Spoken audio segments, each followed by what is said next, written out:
our bodies and our minds are the only vehicles through which we can go through the journey of life with. And if we don't take care of ourselves, first of all, it's sort of disrespecting the entire gift of life that's been given to us. And it also inhibits us from being able to achieve any of our dreams or objectives going forward. Being healthy helps us to get to where we want to go, but it's also like an accomplishment in and of itself. So it's something that we should do every day to get things that we want and to enjoy what we have.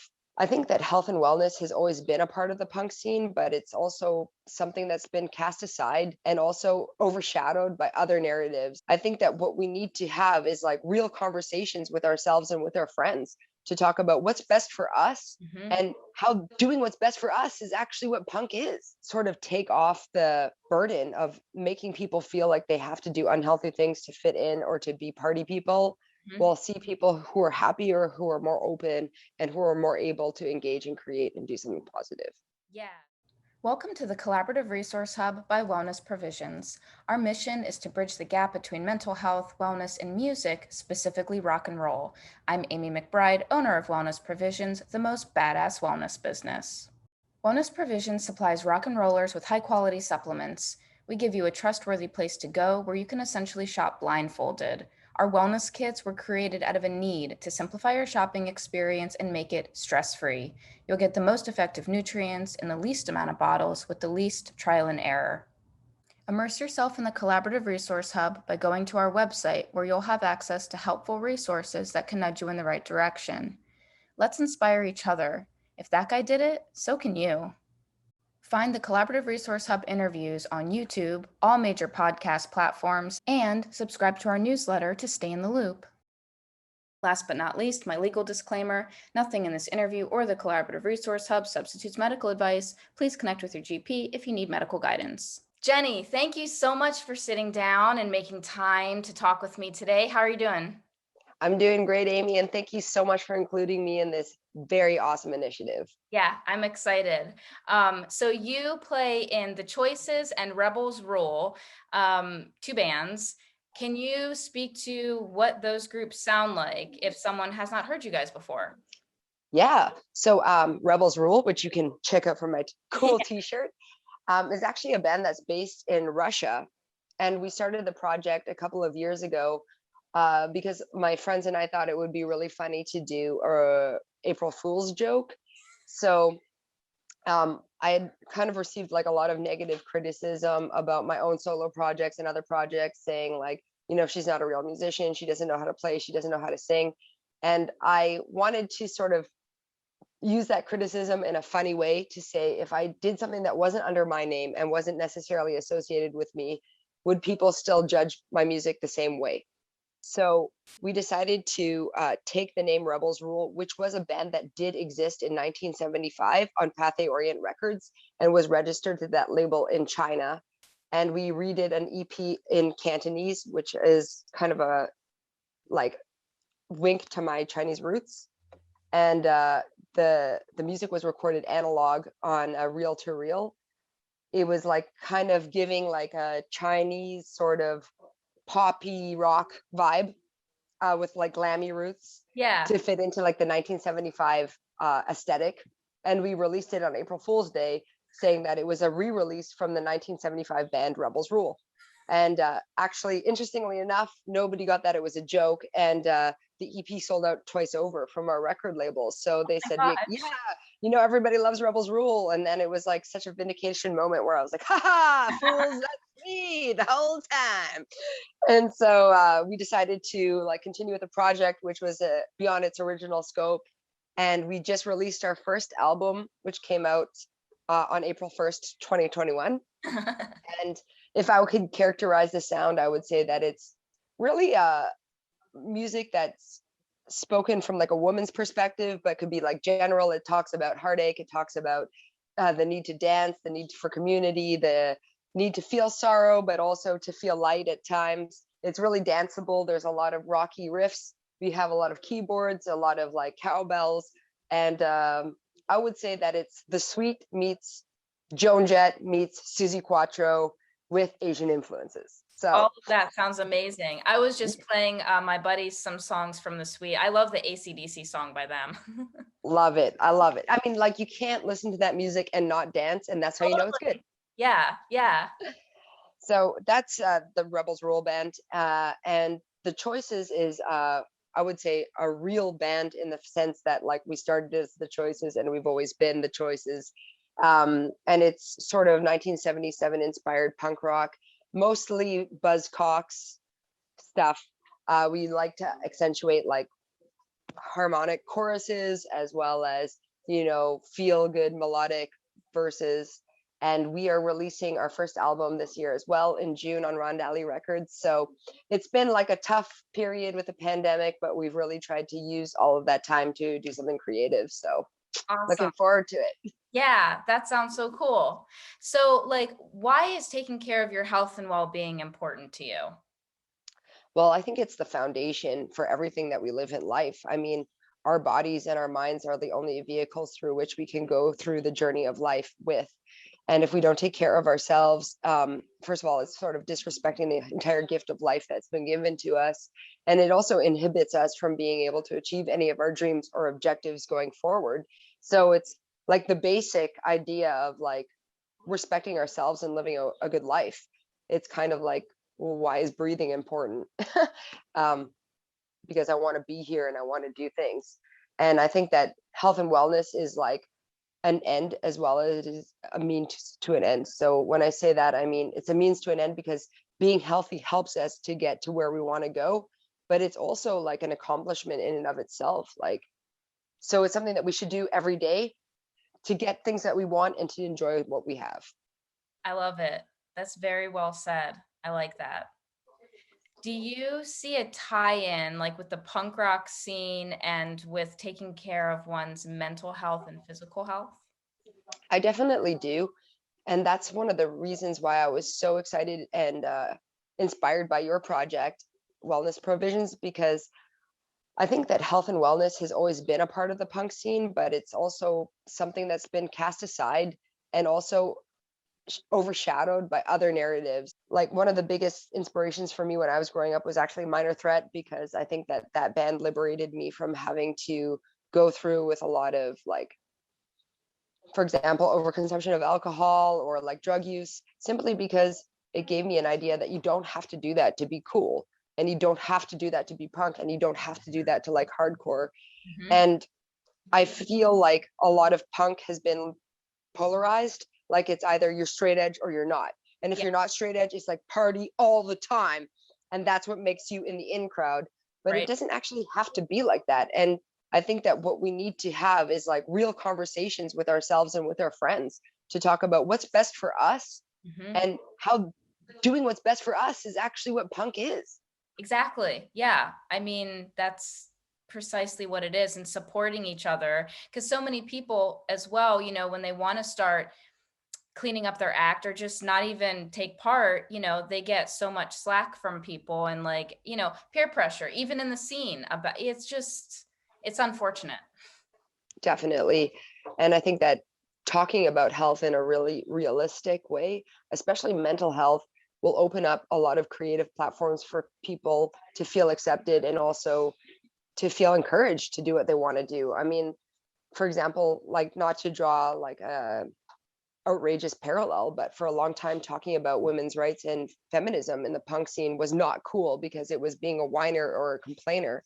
But Hmm. at the end of the day, when we started talking about it, it opened so many doors and was a huge catalyst to inviting women to make music. Yeah. And I think if we sort of take off the burden of making people feel like they have to do unhealthy things to fit in or to be party people, Mhm. we'll see people who are happier, who are more open, and who are more able to engage and create and do something positive. Yeah. Taking care of yourself is fucking cool. Amen. Yes. Is there anything that you wish you knew, like when you were younger, that would have saved yourself any kind of like frustration or suffering? Well, it's an age old saying, like to accept yourself. And to be honest, I'm still on that very long road. Mhm. Um, I used to just talking about health. Um, I used to really believe this ideology that to be healthy was to be skinny.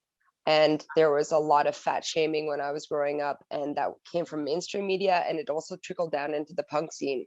Mm-hmm. And this idea that if you were overweight or if you were ugly, then you weren't healthy, because health was synonymous with virtue, which was synonymous with beauty.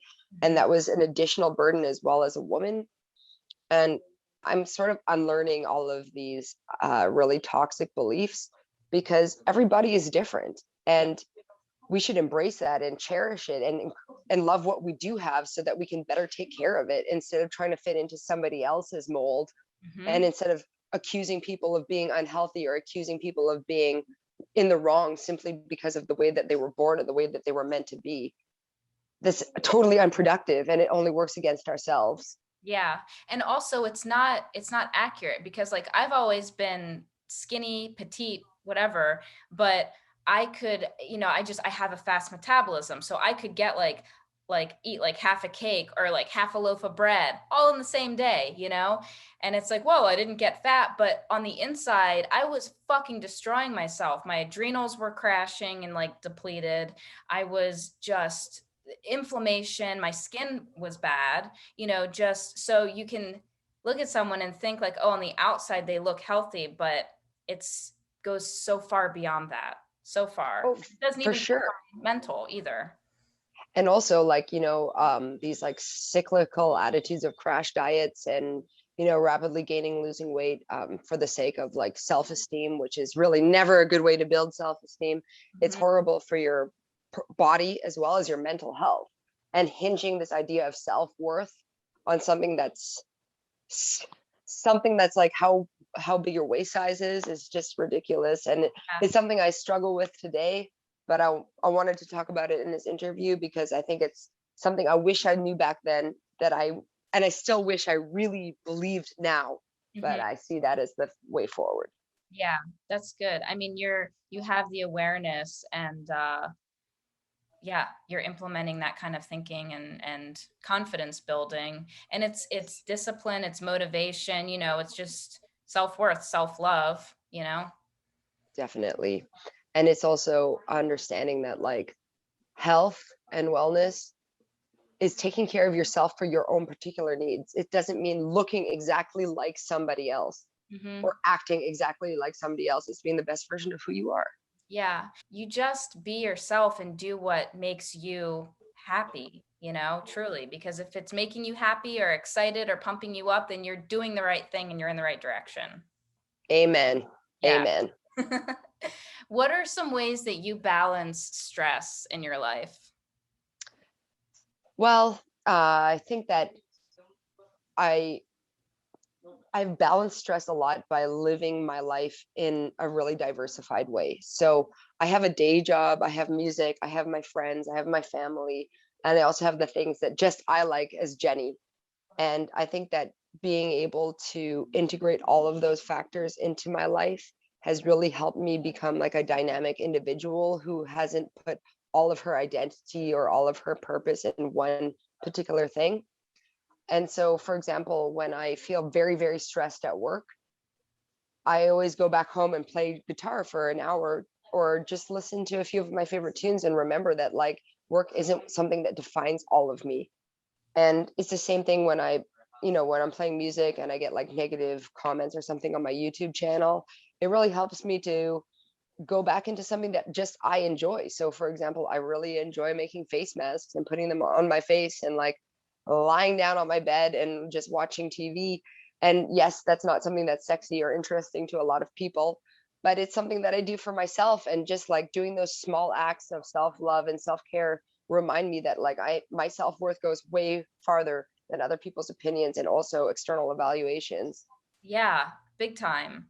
Did you always, I guess, were you always aware of keeping that balance? I mean, is that Oh, the way your brain works? definitely not. I think it's been sort of a life journey thing. A lot of times we value ourselves based on like outputs, and outputs in relation to the things that we really, really care about. So for example, if we really, really, really care about music and like album sales are really down because it's COVID, I mean, it would be really easy to feel down on yourself simply because your output in relation to your dream wasn't what you wanted it to be. And I used to function a lot like that. And I would put a lot of stress on myself, even for things that I couldn't control, because I was so worried about what that outcome would be in my life. But when I slowly started to look at the people that I admire around myself and who were the archetypes of the people that I wanted to become, everybody taught me this, that your self-worth is so much more than your outcome. Yeah. It's like an intrinsic part of who you are and how you live your life. And once you learn that, nobody can ever take it away from you. Yeah. I mean, yeah. I mean, when you are I was going to say when you're in the public eye, but it's even less than that. I mean, it's just going to work. It's just being around people. Like not everyone's going to like you, but that's okay. Like not everyone can like everyone. And yeah, you still have to just be comfortable in who you are and ignore that outside crap because it doesn't truly reflect you like at all. It reflects them, No, if anything, with their insecurities or things like that, especially if it's like negative kind of comments. definitely. And I think that's like a huge part of where mental health is important for musicians or for people in the punk scene, because obviously nobody got into the punk or skinhead scene to fit in. So you're obviously going to stand out from mainstream society and you're going to get negative criticism for that. And it's the same thing with you putting out music or starting a small business. I mean, you're putting yourself out there, and so many people have different opinions about what you're doing for whatever reason. Mm-hmm. But at the end of the day, if you want to persevere, you have to have the mental state of mind to say, like, I am not doing this for their validation. I'm doing this for me because I love it. And I'm not writing songs for that one guy. I'm writing Yeah. it because it makes my life better. So what's more important at the end of the day, like this random person's opinion or what I really believe to be the best that I can do right now? Yeah. And that balance is so important. Like if you want to continue as a musician, if you want to continue as whatever you want to do, or if you just want to be a human being, like that mental health is just the place where you can create. That's the place where you can rest. That's the place where you can go forward, and that's a place where you can reflect, but you need to have it. Mm-hmm. Are you into positive affirmations at all? Yes, indeed. Really? I follow some every day, and I actually have stickers on my mirror when I wake up and I brush my teeth in the morning, because um actually we talk to ourselves more than we talk to anybody else in the world. Yeah. So it's really important to like reaffirm messages to ourselves that we want to believe and to become. And a lot of my like mental health journey has been about unlearning and also reprogramming some of the toxic beliefs that I was raised with. So it's really important for me to see things that encourage me to treat other people with kindness and compassion, and also to treat myself the same way. Yeah. I just made a little kindness board for myself, and my buddy suggested I do this, and because I would be getting down like, oh, like this interview, like there wasn't a whole lot of positive feedback from it, or like it had low views, or I didn't sell a lot of supplements today, whatever it was, and I would start to feel bad. And so I made a sheet of paper that has some comments people had left on Instagram or Google reviews, or just my friends have told me, just all really positive stuff, how they're feeling healthier, inspired, whatever. And so that's another thing that I've done. I look at that and I'm like, oh yeah, I impacted that person specifically. Like that's special too. That's a huge part of just going forward, like reaffirming your own purpose. And like for anybody who's watching, like I think a really good tip that I've learned, especially because trying to put music and stuff online, you always get like negative comments. But I always take screenshots of things that were really important to me, whether it was like feedback on my videos or feedback on like the musicians that I love and support as well, or like just comments that um my heroes have made, and I put them all in a folder in my gallery. And when I have a bad day or when I read something that just really cuts to my core, I go back into that folder and I look for inspiration. And I also look at the fact like, hey, you know what, like maybe that's not true, because like six girls online said otherwise. And like, hey, six voices are better than one, Yeah, so exactly. Oh, I like helps a that lot. idea. That's cool. Yes, That's it's like a good. vision board, but it's something you can carry with you all the time. Yeah, totally. I like that. Yeah, there's a Australian woman who does these recordings, and they're like sleep reprogramming, like while you're sleeping, it'll reprogram your brain. And it's all, some of them are, topic focused, but they're all about connecting back to yourself, and that basically you're going to dominate your life, and it's awesome and you're awesome. And so I go to sleep listening to those. So it's happening while I'm most susceptible. Oh yeah.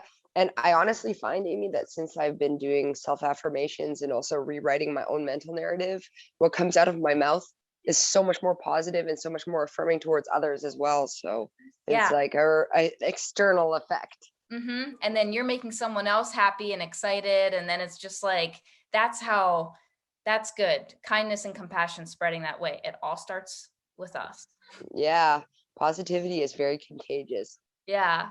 Do you do journaling or anything like that? Well, interestingly enough, I celebrated my birthday like a few weeks ago. And what I've always done is I've written a letter to myself as a time capsule for the year forward. And in those letters, I include all of the accomplishments I had or the setbacks and the dreams, and also a lot of how my interior garden has changed over the years.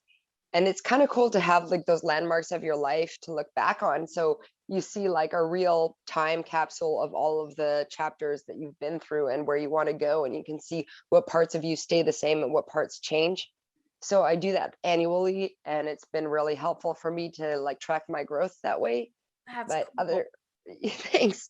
But in terms of daily journaling, I think that I put a lot of it into actual songwriting. So I always have like a notebook of ideas or like things I felt in that particular moment, whether it be like an image that was associated to a feeling.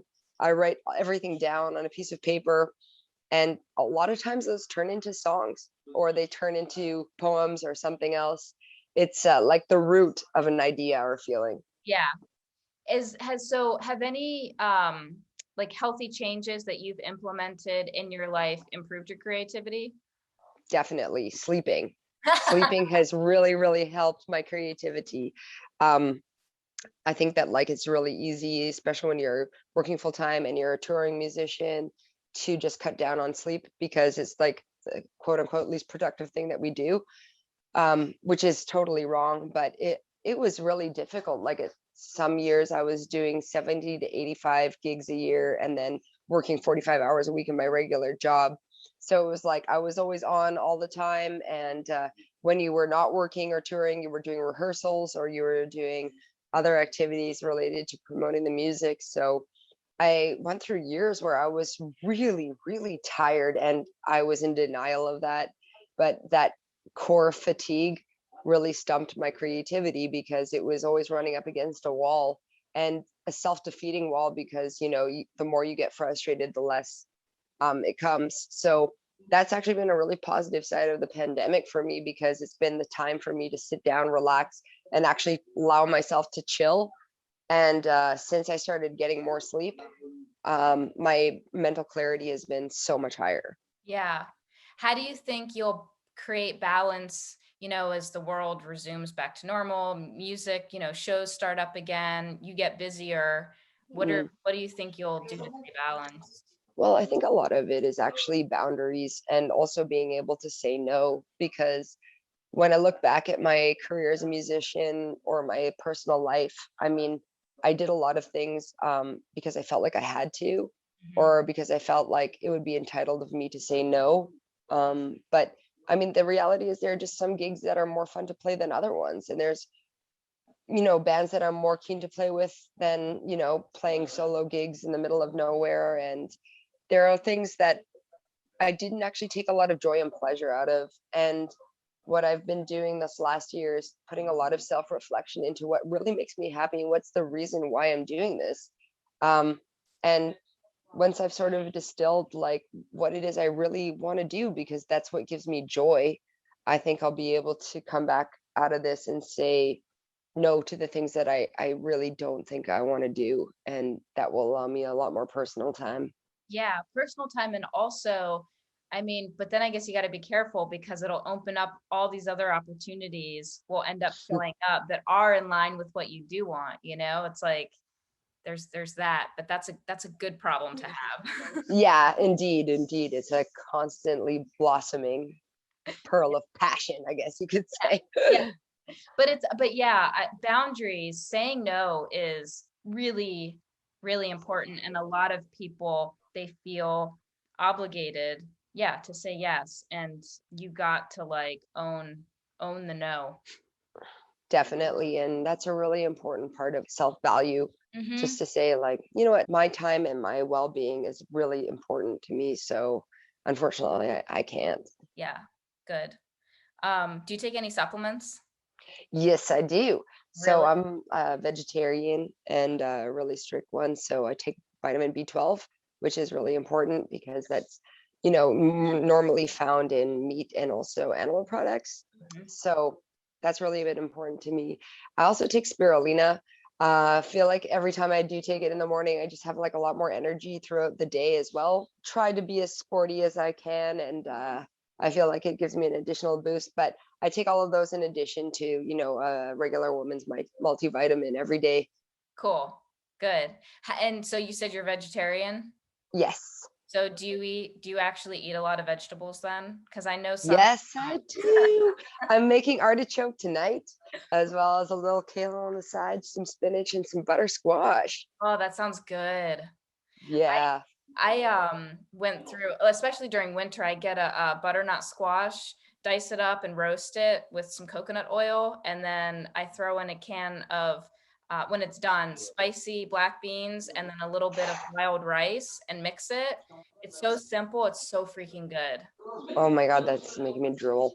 Yeah. But yeah, I think that, like, honestly, like most vegetables, when you cook them, the flavor of a vegetable is just so, so yummy. Like, what makes vegetables gross is when they come from tins, or like when, people like oversalt them, or like, I don't know why people have to mutilate vegetables so much into these weird, like, I'm really lucky to live in like a zone where there's a lot of regional produce, but eating like fresh vegetables in season, it's just like naturally delicious. Have you always eaten that way?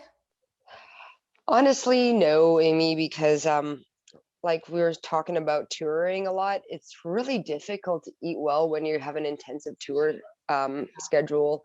And also, when you're traveling to new countries and you don't really know what's in everything, and if you have like already dietary restrictions because you're vegan or vegetarian, it can be really difficult to not just like go straight to carbohydrates all the time. Mm-hmm. And personally, like, carbohydrates are my comfort zone. So it's really easy to stick with like breads, crackers, and chips and popcorn and stuff.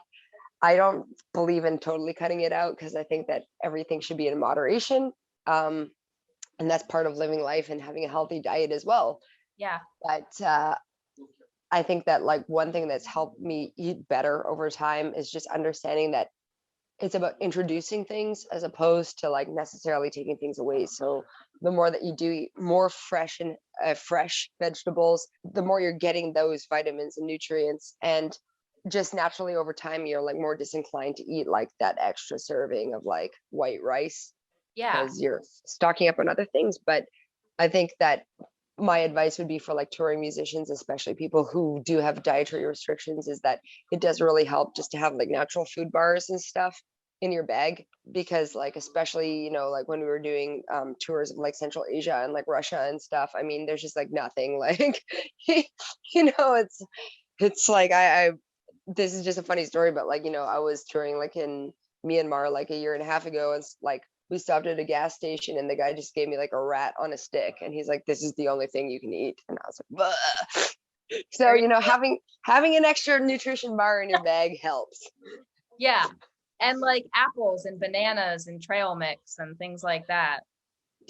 Definitely. And like, I think that those are mostly available at any kiosk or any stand. So it's always nice to just have something extra on hand for your bag when you get hungry. Yeah, so you don't have to eat rats. Yes. Learned that the hard way.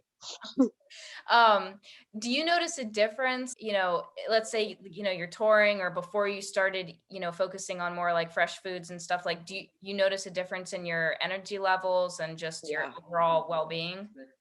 Definitely. Also, I think touring is like a lot of stress, and it's always like stress at high intervals. So, for example, there's always long periods where you're in a van or a train or something and not much is going on. But then, like, as soon as you arrive on site, it's like sound check, set up the merch, do all this stuff, and play the gig. And then after, you have to like stand at the merch and sell and sell and sell. And then go to the after party and like find your hotel and then, get your 4 hours of sleep so you can drive the van the next day. It's like a lot of ups and downs. And that's really bad for your body. I find that like when I've been at home and especially this year, like my stress levels have pretty much been stable. And because of that, like my sleep has been so much better and my natural energy levels are overall higher simply just because I'm not running out my like adrenal system.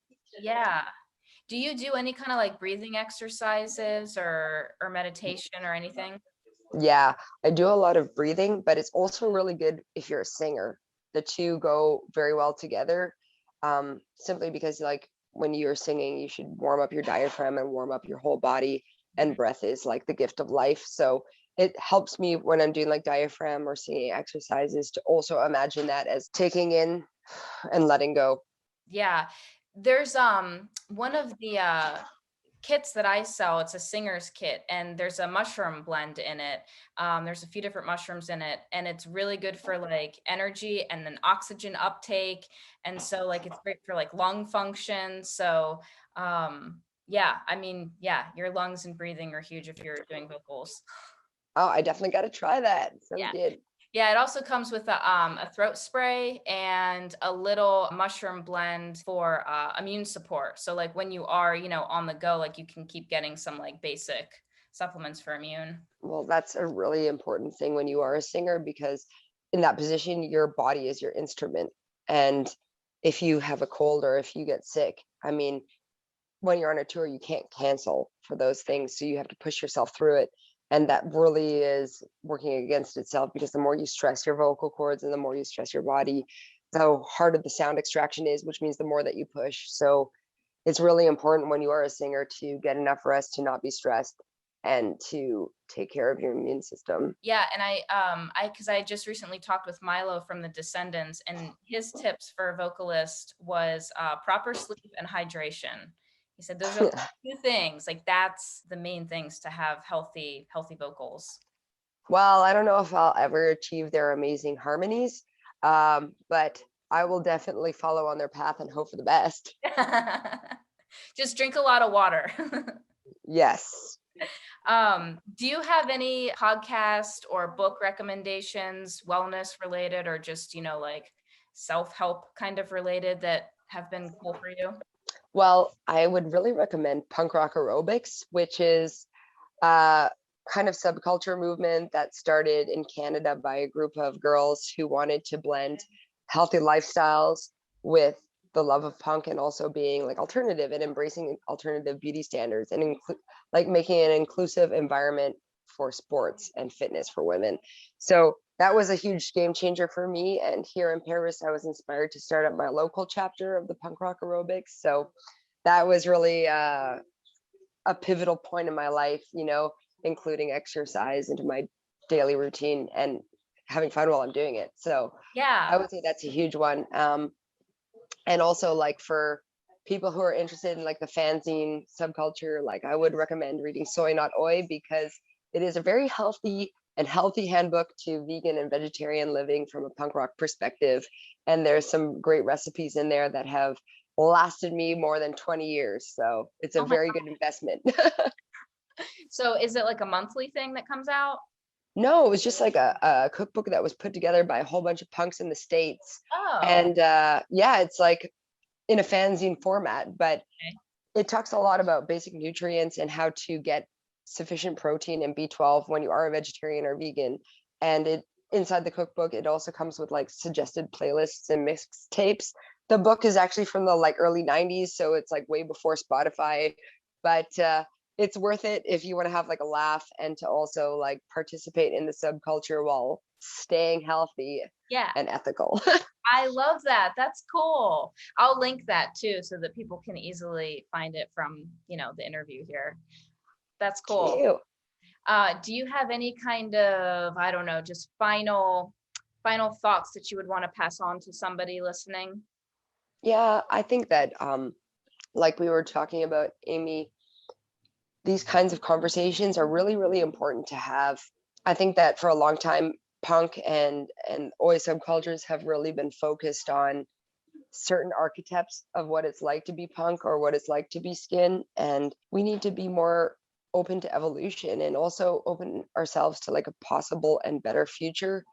Personally, like I've lost a lot of friends, not just this year, but for the last several years, due to self-harm and suicide. And mental health is an extremely, extremely important subject. And it's something that we should open the gateway to, because just being able to talk about it and scratching out the taboo is a huge, huge lifesaver.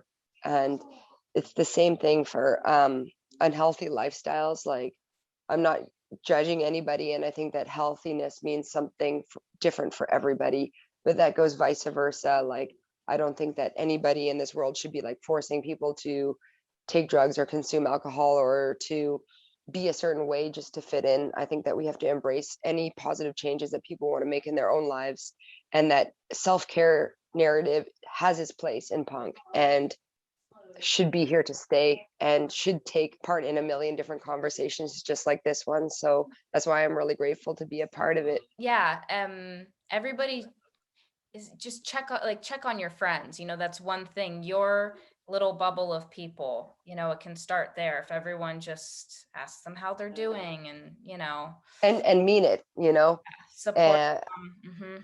and also to be really open to the fact that, like, you don't have to be okay. Like, there's I was really like raised in a society where everybody just had to be okay even if you weren't, and that it was not about, actually living a good life. It was just about not being an inconvenience to other people. But if you reverse the roles, like, I would want to be there for any of my friends, like, in a heartbeat. That is my purpose on this planet. So I would assume that they would want to do the same for me. So it's a lot about putting ourselves in vulnerable positions to make other people feel comfortable opening up to us. Yeah, I love that. That's the vulnerability part. It's uncomfortable, but that's change. Progress can be uncomfortable. Yeah, definitely. And without change, there's nothing. Mm-hmm. Yeah. Do you have a favorite quote? Yes. So my quote is actually from an unknown author, but it has guided me for so long. It's "She who laughs lasts." I think that it's really, really important to laugh. That's like a huge part of my healthy habits.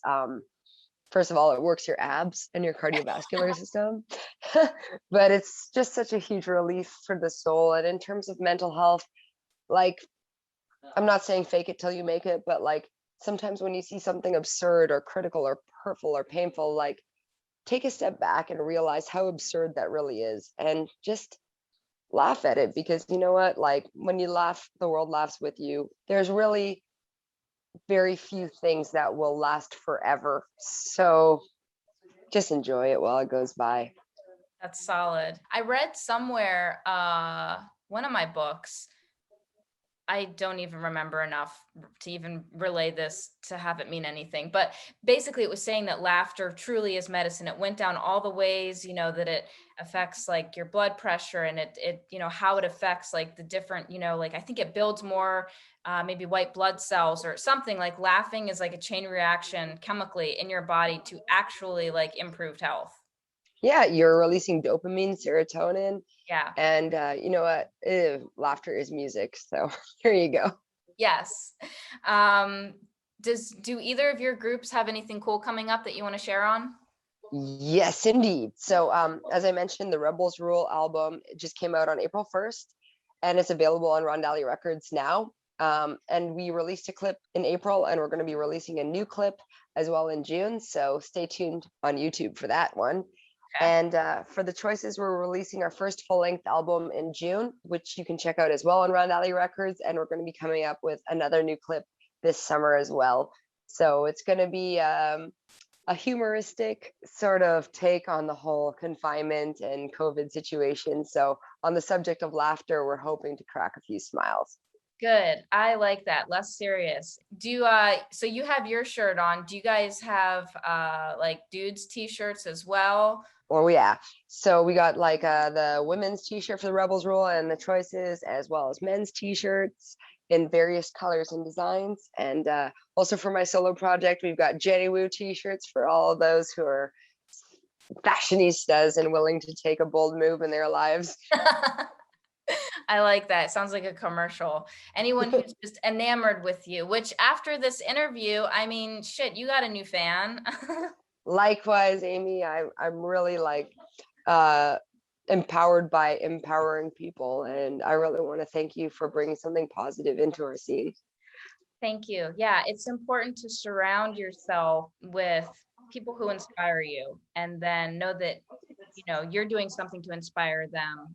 So thank you for sharing all of your inspirational thoughts and insights and things. It's been fun chatting. Thank you. Likewise, and I'm looking forward to seeing all the new content and new products you put out in the future. Thanks. All right. Bye.